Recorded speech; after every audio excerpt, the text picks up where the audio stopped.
Alors, dans le Tech Talk aujourd'hui, on parle des progrès de ces intelligences artificielles qui maîtrisent de mieux en mieux notre langage. On a vu l'exemple impressionnant avec ChatGPT dont tout le monde s'est emparé, en tout cas dans sa dernière version. Donc, quels sont ces projets, mais quelles sont encore ces lacunes de ces IA sur le marché? Jusqu'où peut aller l'intelligence artificielle? Quels sont les impacts aussi éthiques de leurs progrès?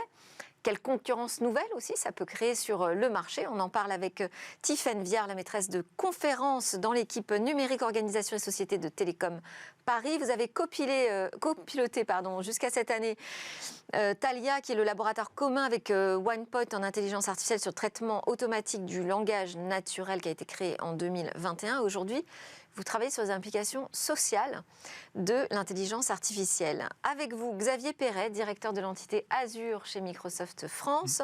Vous êtes en charge du développement de l'ensemble des solutions d'infrastructure, services d'intelligence artificielle et de réalité mixte, Internet des objets et de l'animation des développeurs. Ça doit bien occuper tout ça. Le cloud.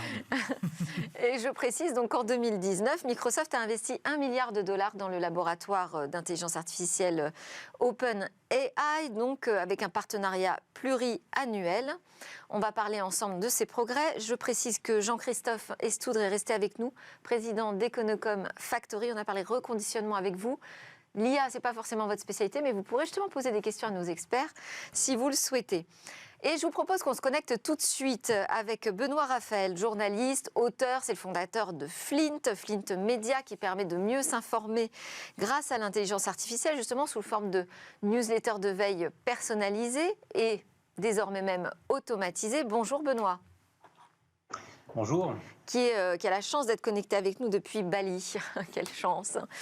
Alors, dites-moi Benoît, qu'est-ce que vous avez joué évidemment avec ChatGPT 3.5 dans sa dernière version. Quel est votre regard sur ces progrès de l'IA en matière de langage naturel ? Alors évidemment, c'est extrêmement fascinant. On a entendu ça et là dire que c'était une révolution comme l'iPhone avait été une révolution par rapport au téléphone. Et c'est pas inintéressant de le voir comme ça parce que qu'est-ce qu'a été l'iPhone? C'était une révolution de l'interface. Et en fait, effectivement, ChatGPT est assez peu différent de sa maman qui s'appelle GPT 3.5, qui existe depuis déjà pas mal de temps, qui est capable de générer du texte. Et c'est surtout son interface qui permet effectivement de converser avec elle de façon plus facile. Elle se souvient aussi de ce que vous lui avez dit avant, donc ce qui change quand même pas mal de choses. Et surtout, en fait, c'est un peu la maîtresse des illusions.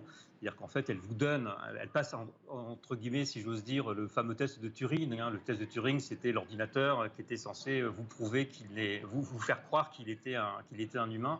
Donc, elle nous fait croire assez facilement qu'elle est humaine parce qu'elle a des capacités conversationnelles très fortes. Et pourquoi elle les a? Parce qu'elle est entraînée effectivement sur des données qui incluent notamment ces éléments conversationnels. Donc, elle donne cette illusion-là. Par contre, il ne faut pas oublier, et c'est là où le bas blesse, mais OpenAI ne s'en cache pas, puisqu'ils l'ont plusieurs fois répété, qu'effectivement, elle se trompe. Une étude en 2022, à laquelle a participé d'ailleurs OpenAI, montrait en fait que GPT-3 se trompait à peu près 42%, dans 42% des cas. C'est quand même pas mal quand vous lui posez une question.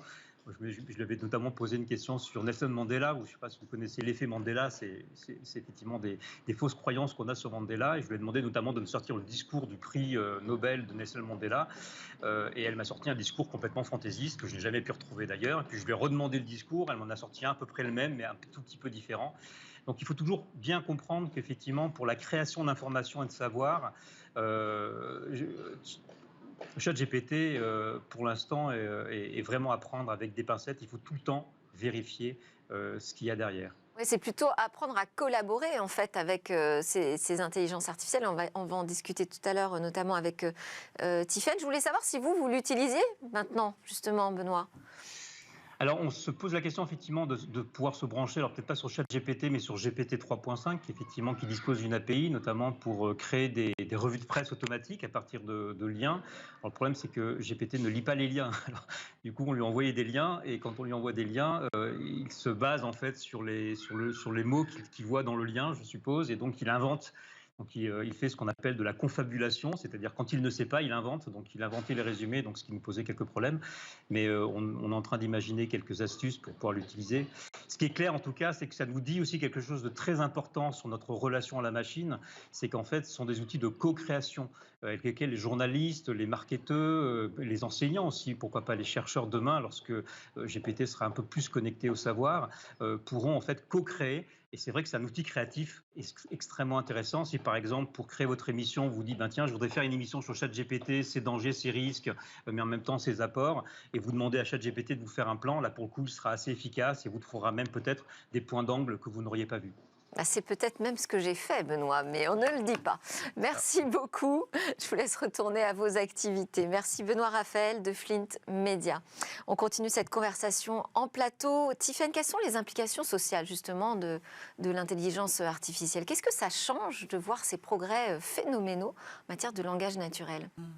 C'est intéressant. Enfin, déjà, ne serait-ce qu'en tant qu'utilisatrice, j'ai joué un peu comme tout le monde avec ChatGPT aussi. Il y a beaucoup de chercheurs qui s'en sont emparés, notamment pour essayer de mettre en avant les biais qui pouvaient être présents dans le modèle, les limites et tout. Donc, avec 2 exemples que j'ai en tête, il y a une linguiste espagnole, par exemple, qui a essayé tous les tests de linguistique classique et qui a fini par demander à ChatGPT de donner la recette de la tarte au caca, par exemple. Donc ChatGPT disait « Ah non, c'est une question inappropriée, donc je ne peux pas répondre ». Et donc elle a joué pour essayer de dépasser cette limite, jusqu'à ce que ça marche. Et donc elle a eu une recette catalogue. On met une tarte dans un moule, on plante la pointe du couteau jusqu'à ce que ce soit prêt, etc. Bon, voilà. Donc assez vite, on arrive à passer sous le vernis. Et avec des questions simples, on constate, mais OpenAI ne le cache pas forcément, qu'il n'y a pas de raisonnement. C'est-à-dire qu'on peut demander est-ce qu'Elvis Presley est mort ? Et ça, c'est un problème d'avoir le sentiment qu'il y a un raisonnement, mais qu'en fait, il n'y en a pas. Exactement, oui, c'est ça. C'est un problème pour plein de raisons. Il y a à la fois le problème de qu'est-ce qu'on reproduit depuis les données. Donc, si on a des biais sexistes, racistes, etc., qui sont présents dans les données d'apprentissage, évidemment, il y a un gros risque de les reproduire. Il y a aussi un problème en termes d'éthique dont Benoît parlait, mais de confiance. Oui. On a du texte qui est crédible, mais qui parfois est faux, donc 42% des cas. Et donc, quelle confiance on peut accorder à ce genre d'outils? Et où là, notamment, je trouve qu'OpenAI a une position un peu trouble, à la fois en clarifiant le fait que oui, ce n'est pas un outil qu'on peut utiliser pour raisonner, mais en même temps en prenant un pas en arrière et sans mettre des limites un petit peu plus fortes, qui est peut-être quelque chose qu'on pourrait regretter et qui pose en tout cas plein de questions de régulation. Là, en tout cas, on voit que c'est un outil avec lequel on peut commencer à jouer, on peut commencer à appréhender à quoi ça ressemble de discuter avec des IA. Quel est l'objectif visé par Microsoft en se rapprochant de ce projet? Au départ, on est en 2019, je crois. On est en 2019, exactement. Ça fait 3 ans et demi, le partenariat entre OpenAI et Microsoft. Il a dû grandement évoluer, j'imagine. Il a grandement évolué, oui. Alors, donc Microsoft a investi presque 1 milliard, effectivement, vous l'avez dit, Delphine. Je pense qu'il faut revenir à l'objectif de Microsoft ou la mission, qui est de finalement mettre à disposition la technologie de manière responsable. Je pense qu'on y vient déjà assez vite quand on voit ChatGPT, à l'ensemble des entreprises, des clients entreprises et des particuliers et dans ses propres services derrière. OpenAI, c'est la même chose. Ce qui s'est passé depuis quelques années, c'est qu'OpenAI aboutit à des modèles de compréhension du langage, qu'on appelle le NLP, Natural Language Processing, qui sont aujourd'hui beaucoup plus efficaces qu'il y a une vingtaine d'années, même une dizaine d'années. Et donc, qui permettent 2 choses. Et je pense que c'est ça qu'il faut différencier finalement de ChatGPT. Un, c'est un système qui va comprendre votre langage, la sémantique de votre langage, pas seulement la somme des mots. Et puis de l'autre côté, il va pouvoir vous proposer, et j'insiste sur le proposer, finalement, des options, des variations, des choses que vous allez pouvoir utiliser pour mieux, augmenter vos capacités. Et donc, on voit déjà apparaître, au-delà de ChatGPT, un certain nombre d'usages intéressants qui vont pouvoir, par exemple, on voit Mattel, on connaît les petites voitures Mattel. Les petites voitures Mattel a utilisé finalement OpenAI, et donc des parties de ChatGPT à l'intérieur, au-delà de l'interface conversationnelle, pour proposer des nouvelles configurations de voitures Hot Wheels derrière. On voit la Fédération française d'échecs qui utilise de l'intelligence artificielle, non pas pour combattre l'ordinateur, mais pour s'entraîner en amont, pour trouver des coups, stupéfiants ou surprenants, pour mieux quand, en l'occurrence, Maxime Vachier-Lagarde, qui est un des des grands maîtres internationaux, un champion français, va pouvoir proposer quand il sera dans son moment de combat, j'allais dire, derrière. Donc l'objectif de Microsoft, c'est vraiment de pouvoir mettre à disposition ces technologies. Et avec le côté responsable, puisque je pense qu'il faut insister là-dessus, on a des principes de responsabilité d'intelligence artificielle. Alors, juste mettre à disposition ces technologies, donc en interne chez Microsoft également. Alors, en interne chez Microsoft, pour augmenter un certain nombre de services, par exemple, on n'a pas encore parlé de DALL-E, qui est la possibilité de traduire finalement du texte en images. Ouais. On va l'intégrer dans un produit Microsoft qui s'appelle Microsoft Designer. On va aussi intégrer la même fonctionnalité dans une fonction qui s'appelle créateur d'images dans Bing. Donc effectivement, ça va augmenter un certain nombre de capacités, mais comme aujourd'hui, on a déjà des variations. Quel était l'objectif au départ? Parce que c'était au départ un rapprochement avec Azure, donc le cloud, de Microsoft. Quel bond ça permet de faire dans le cloud? En fait, le cloud, c'est vraiment transformationnel sur la manière d'utiliser des technologies accessibles avec les bons niveaux de sécurité, de responsabilité, de compliance pour une entreprise, pour augmenter ses capacités. Donc c'est vraiment la mission de Microsoft. On se souvient, on connaît Microsoft pour Bing, pour Xbox derrière. Ouais. Le métier de Microsoft, c'est de mettre à disposition à toutes les entreprises. Je parlais de Mattel d'un côté. Donc voilà, Azure, c'est pour ça que tout ça repose sur le cloud et Azure, les capacités de créer finalement ces ordinateurs très puissants et ces technologies derrière, dont OpenAI fait partie. Et pour Bing, la rumeur dit que vous allez utiliser cette technologie pour en faire un magnifique concurrent de Google Search. Alors, je ne vais pas commenter la rumeur, évidemment, Delphine. On peut assez bien imaginer comment ces outils peuvent améliorer notre quotidien sur l'ensemble du spectre. Encore une fois, je parlais de Microsoft Designer. Si vous voulez créer un PowerPoint, dès aujourd'hui, vous pouvez déjà commencer par un prompt texte, comme on le dit, créer une image dans Microsoft Designer, mais vous pouvez aussi, par une simple cocher une case et savoir si votre PowerPoint il est disponible pour les déficients visuels, par exemple. C'est de l'intelligence artificielle déjà. Voilà, c'est comme ça qu'on va augmenter Outlook et un certain nombre de nos services derrière. Donc on ne commentera pas la rumeur, mais enfin il semblerait que ce soit quand même assez proche ce lancement. Je pense qu'OpenAI génère pas mal de questionnements qu'il faut bien analyser, aussi dans ses aspects responsabilités. Donc on reste assez humble sur la façon dont nous, on va délivrer ces services pour s'assurer qu'ils ne vont pas être dévoyés tout simplement dans leur utilisation au quotidien. Alors justement, parce qu'aujourd'hui, ces outils d'intelligence artificielle qu'on découvre comme ça, brique par brique, on en a beaucoup parlé pendant certaines années, puis c'est retombé, là ça revient sur le devant de la scène, mais c'est pas nouveau. Il y a déjà aujourd'hui beaucoup de services qui utilisent l'IA. Vous travaillez à cartographier justement les démarches éthiques. On en est où sur ce point ?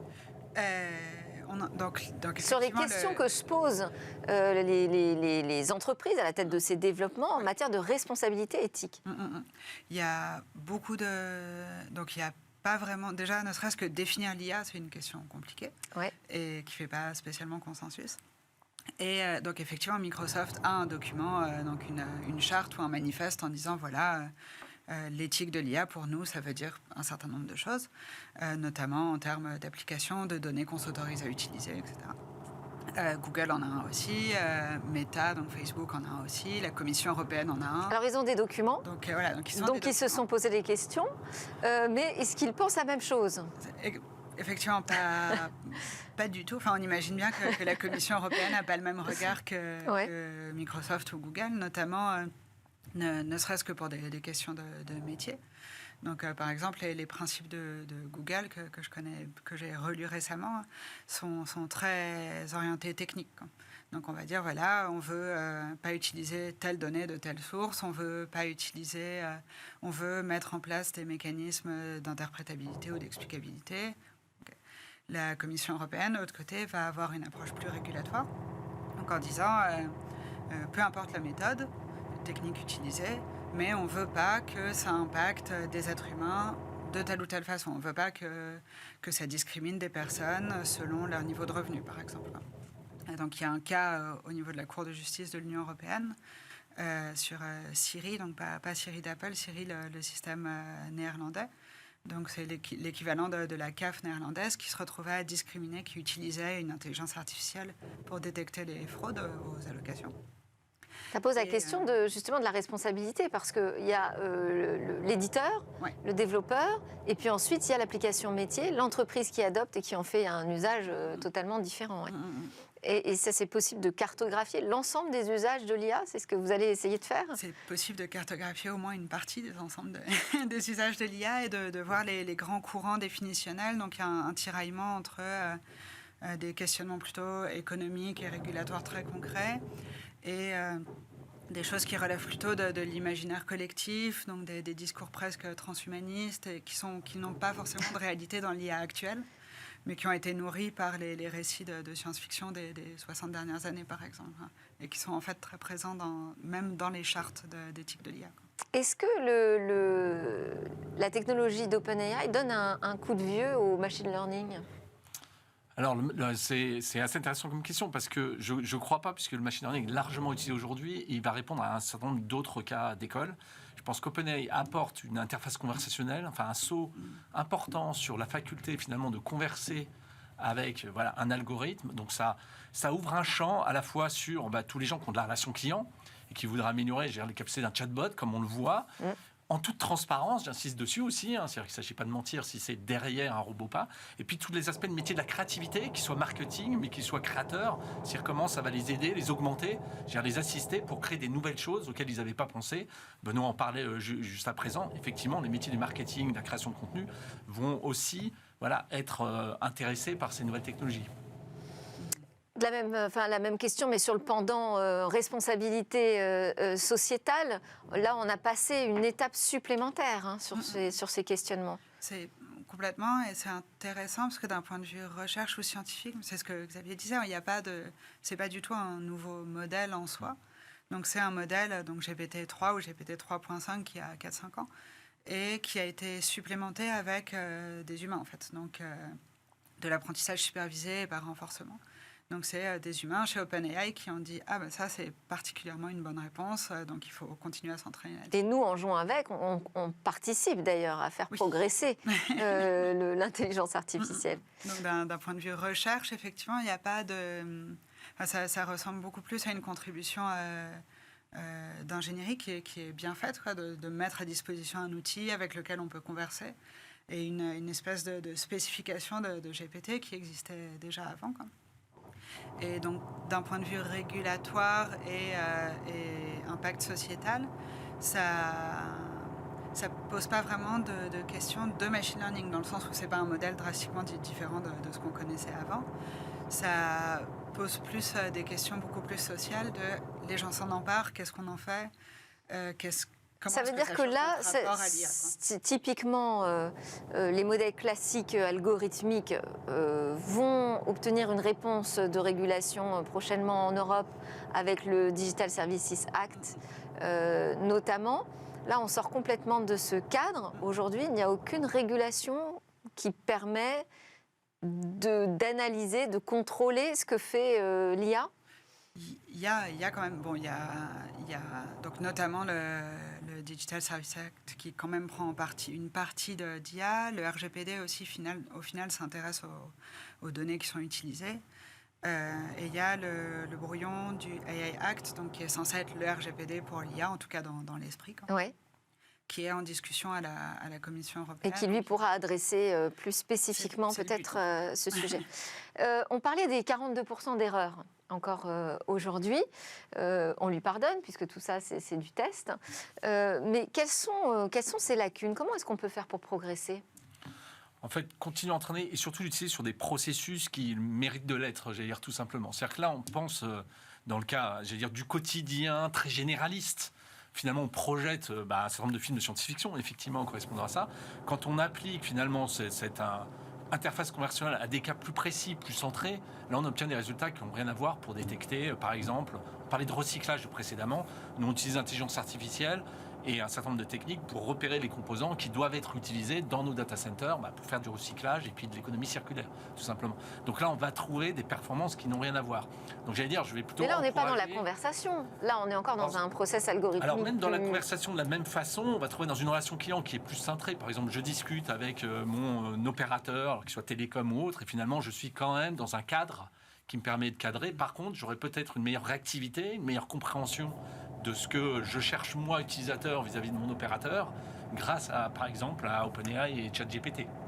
Donc, ce qui, selon vous, est la clé, c'est l'hyper-spécialisation toujours Pas forcément l'hyper, en tout cas la spécialisation, oui. C'est-à-dire comment, dans mon processus d'entreprise, je vais vouloir finalement intégrer ce type de technologie pour améliorer soit la relation client, soit la création. Je parlais de Mattel.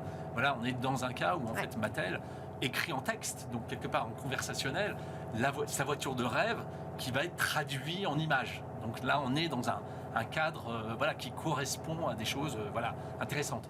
Jean-Christophe Estoudron, une question ou... Oui, alors Très rapidement.